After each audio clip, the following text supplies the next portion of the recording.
Halo teman-teman semua, apakah kalian sering menggunakan model interaksi sosial kerja kelompok di kelas? Model ini bagus untuk meningkatkan kerjasama siswa. Namun, ada dua tantangan yang sering muncul. Yang pertama yaitu ketimpangan partisipasi dan kesulitan mengelola waktu serta fokus. Nah, dalam model pengajaran yang Pak Agung sampaikan tadi mempunyai kelebihan dan kelemahan. Kelebihannya yaitu meningkatkan kemampuan sosial dan kerjasama. Model ini mendorong siswa untuk saling berinteraksi, membangun komunikasi, dan bekerja sama dalam mencapai tujuan kelompok, sehingga keterampilan sosial siswa meningkat. Kemudian di sini ada kelemahannya, yaitu ketimpangan partisipasi dalam kelompok. Terkadang terdapat siswa yang kurang aktif atau hanya bergantung pada kelompok saja, sehingga pembagian tugas dan tanggung jawab tidak merata.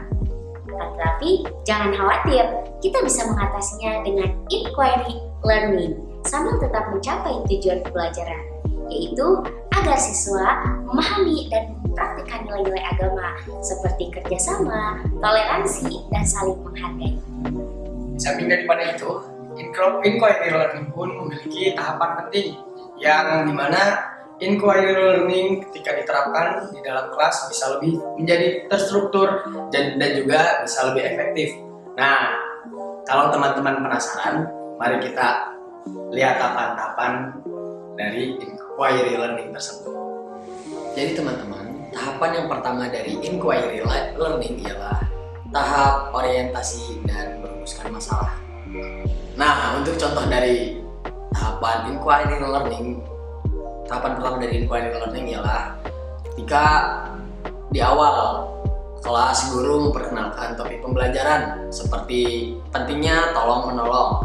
Lalu siswa diajak untuk merumuskan pertanyaan bersama seperti bagaimana cara kita untuk membantu teman yang kesulitan. Lalu setelah itu guru akan membagi peran dalam kelompok, juga memastikan siap siswa memiliki tanggung jawab. Untuk tahap kedua ialah mengumpulkan data, yang dimana setiap siswa ini mengumpulkan informasi sesuai peran mereka. Misalnya ada yang mencari ayat Al-Quran tentang tolong-menolong, dan ada yang membagi pengalaman pribadi. Semua siswa terlibat aktif karena mereka penting untuk berkelompok. Betul. Nah, kemudian di sini ada tahap ketiga gitu ya, yaitu mengembangkan hipotesis dan mengkomunikasikan hasil. Setelah data terkumpul, siswa itu bersama-sama menyusun jawaban. Mereka mengembangkan kesimpulan, misalkan tolong-menolong adalah kewajiban bagi setiap muslim. Kelompok kemudian mempresentasikan ya hasilnya kepada kelas.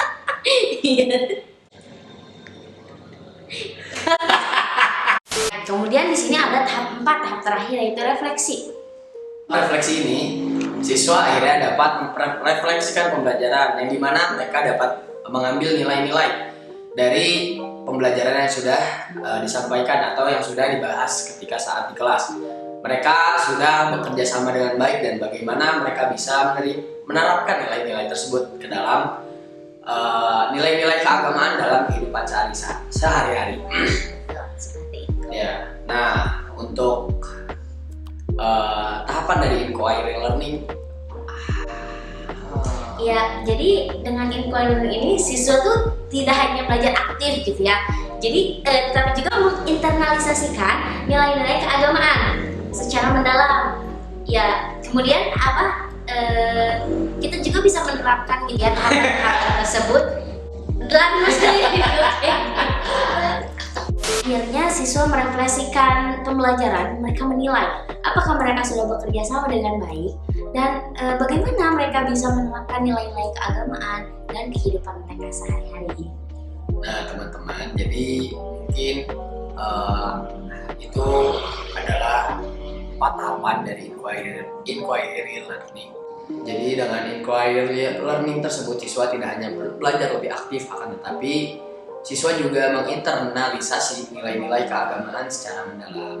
Oleh karenanya, mengapa inquiry learning bisa menjadi solusi dalam 2 permasalahan yang tadi disebutkan Desti di awal.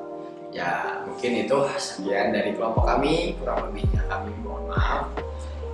Wassalamualaikum warahmatullahi wabarakatuh.